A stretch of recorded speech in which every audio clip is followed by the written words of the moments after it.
Welcome back to another video. My name's David Nakkila with iPro Realty and the Evergreen Homes real estate team, helping you with all of your real estate needs.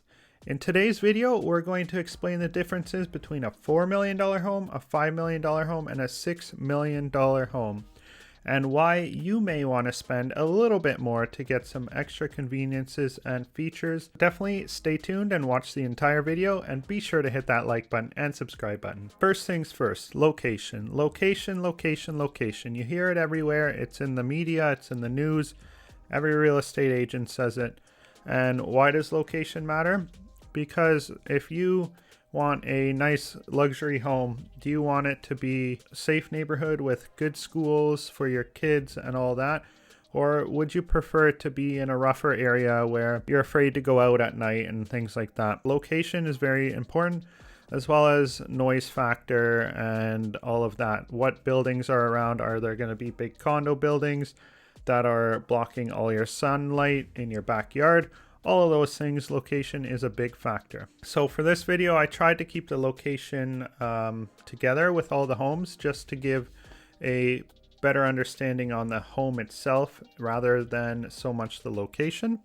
So all the homes that I compare in this video are located around Appleby College, which is just outside of downtown Oakville. Very good location, obviously good schools, and if you want to put your kids in Appleby College, it's a very, very good school. Tuition starts around $45,000 per student, and obviously if you're boarding student international, I believe it's like 75K a year. I think I'm going to make a video on private schools in Oakville area in a future date, so definitely stay tuned, subscribe for that. So all these homes are around the Appleby College area, and the $6 million home is actually south of Lakeshore. So I'll put the map on the screen. So if you're south of Lakeshore, you're closer to the lake. Obviously, being lakefront is the prime lot to get, but if you have a lake view and you're not exactly on the lake, you're going to save a little bit of money. By a little bit, I mean like $1 million, couple million, maybe even $3 million in some cases.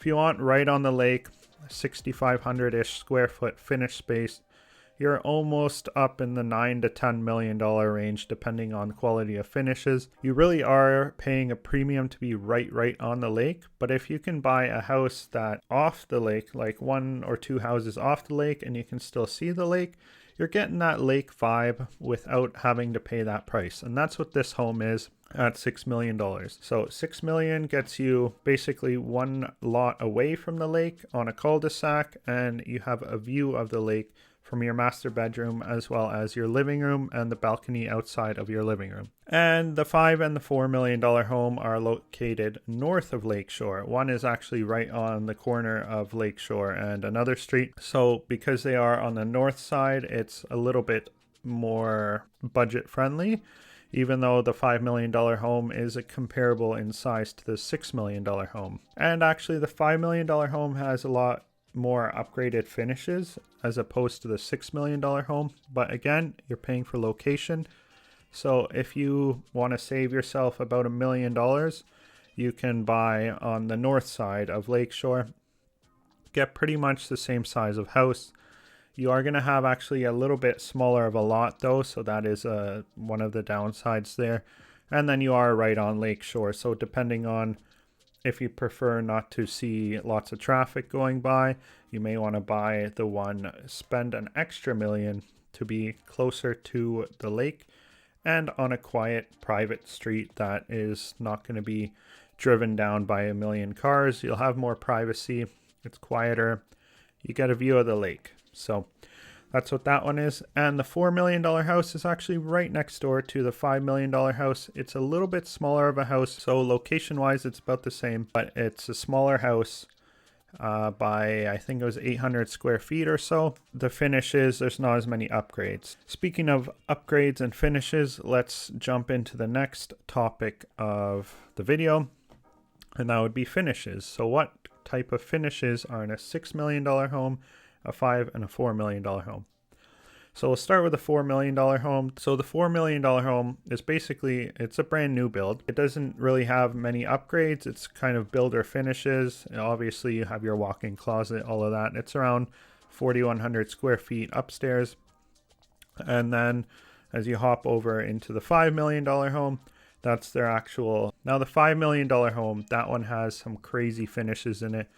I'll show you some of the videos here on the screen as I'm talking, like the home theater. It's got the whole billiards hangout area in the basement.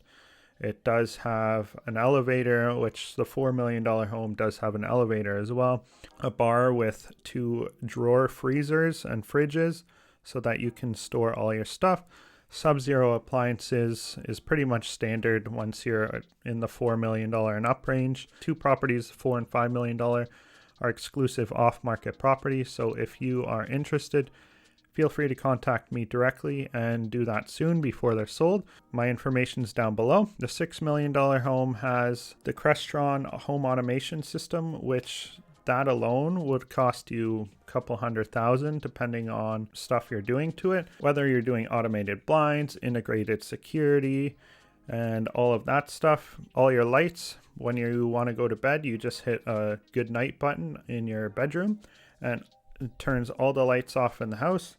And you can have the lights outside programmed to go on. You can program your shades to go up and down depending on the sun exposure throughout the day. So you don't have to worry about a thing. Really helps with heating and cooling. And one thing to note with all these houses is because of the size of the homes, the square footage, you do have 2 furnaces and 2 air conditioners for each house. Now, typically the way they set it up is that the main floor and basement are on one heating and cooling zone. And then the upstairs, the second floor, is on a different heating and cooling zone so that you can make sure that you are very comfortable when you're sleeping. And as well, you don't have to run it during the day if you're not even going to be upstairs and you're just going to be on the main and lower level.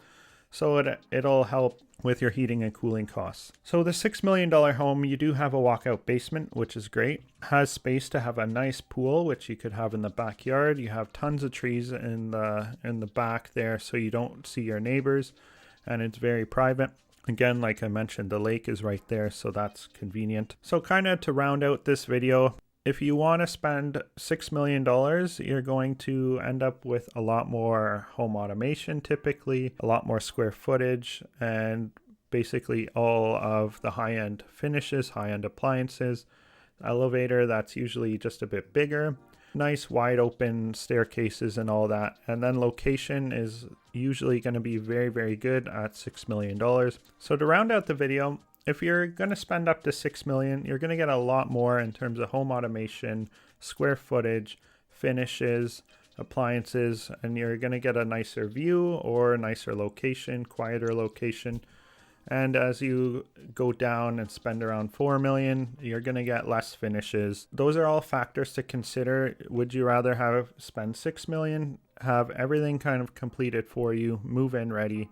Or do you want to spend a little bit less and be able to personalize it? If you have a $6 million budget, you could put another $1 million, even $500,000 into it, and you could really remake that house, make it your own.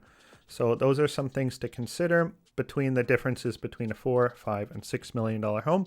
Now, if you would like to see a tour of any of these homes, definitely check out a video up here somewhere on the top of your screen. And be sure to hit that subscribe button and that like button if you did enjoy this video. And be sure to stay tuned for more, and you'll learn a lot more on this channel in terms of real estate in the Halton region, as well as the GTA. So, my name is David Nakkila with iPro Realty and the Green Homes Real Estate Team, signing off.